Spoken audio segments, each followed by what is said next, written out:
Largada simbólica del Rally 2015. Estamos aquí en la rampa con todo el movimiento, con todo el ruido de los motores, mostrándote en exclusiva todo para Rompiendo la Siesta.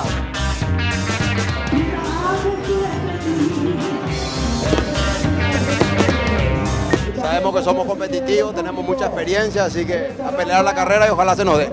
El auto creo que está muy bien, hemos trabajado mucho en la confiabilidad para tratar de poder hacer una carrera conservadora, pero sin problema y que nos lleve a tener una buena ubicación al final de la misma. En medio de abucheos se despide el presidente Horacio Cartes. Bueno, la verdad que estamos muy entusiasmados, contentos y con mucho entusiasmo, ¿verdad? Porque van a ser unos días de mucho calor, muy entretenidos y entusiasmadísimos. Bueno, gracias a toda la audiencia, un beso enorme y fuerza. Apoyen el deporte nacional siempre. Que se atajen las chicas en el Chaco, ¿no? No, es que estamos llevando unas cuantas ya. Ah, te llevan unas cuantas, invitanos, viejo. Espera un poquito, chicas. ¿Vas a ir al Chaco?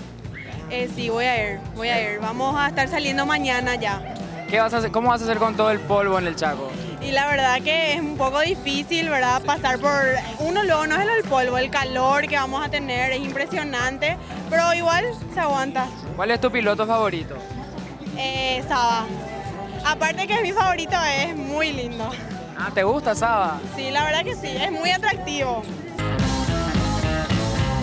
Con el equipo preparadísimo, con ganas de salir a buscar la punta. ¿Con qué objetivo van al Chaco?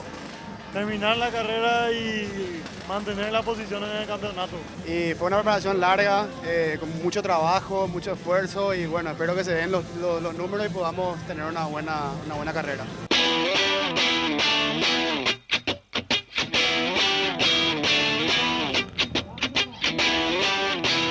No vamos a dar la vuelta al Chaco. Esperemos eso, ojalá.